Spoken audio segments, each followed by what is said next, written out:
Pinitas ko na nga pala yung tanim ng asawa ko na gulay para maidagdag sa pang-ulam sa hapunan. Hi, it's me, I'm Sayami.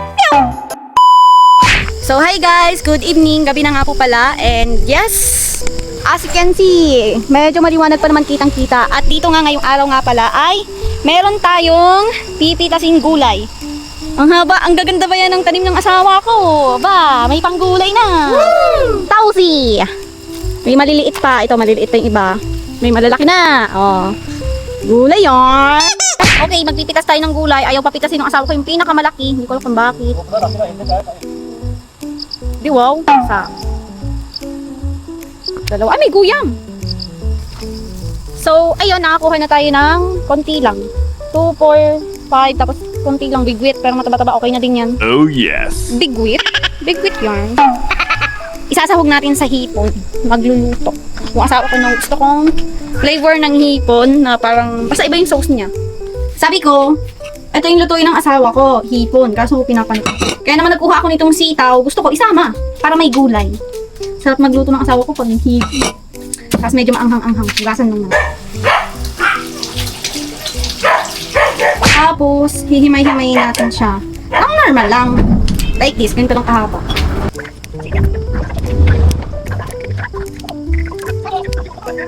Ayan, ganito lang siya kadami, pero okay na din. And next, kukuha naman tayo ng sili. Pang-paanghang. Ayan, ito yung aking sili. Ako nagtanim yan. Actually, madami yan dati. 1, 2, 3. Patay na. 4, 5, sunod-sunod yan. Halos dadalwa lang natitira. Yan na lang, isang maliit, isang malaki. Dati ito yung pinakamalaki. Kaso ng lagas na, patay na. Dito na. Pero walang pula. Lahat kulay green. Ito medyo pula-pula pero hindi ko bet. Pahingi po. Kahit isa lang. Malaki yan. Kahit isa lang, pahingi. Nagpapaalam ako sa aking sili. Para hindi magtampo. Ganun. Yung kapatid ko, bago umuwi, lahat pinitas ng sili ko. Ayun, nagtampo. Grabe.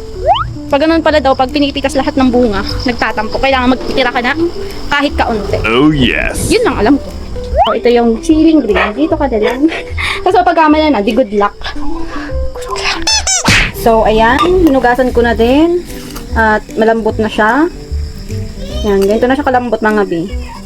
So, pwede na siya lutuin. Kaya naman heto, for the luto na nga dito ang person, ang aking asawa. Yes po, asawa ko ang nagluluto, hindi ako. Nakakatuwa nga dahil yung tanim yung asawa ko na sitaw ay heto, may uulam na nga namin. Hindi na namin kailangan bumili sa labas o sa palengke. That time nga pala wala nga akong maisip na maulam, pero hipon nga lang yung nakita ko na nabili namin. Kaya naman naisipan kong dagdagan nga ng sitaw. At nahito na nga, ay luto na. Aba, ay meron na tayong pang ulam nga ni. Dahil nga may allergy ako, kaya naman uminom na agad ako ng gamot mga bi. At heto nga pala, ulam pala nga ang tinakman ko. Aba, for the tikim yon, ulam talagang dinner. Aba, ay hindi pa luto ang kanin.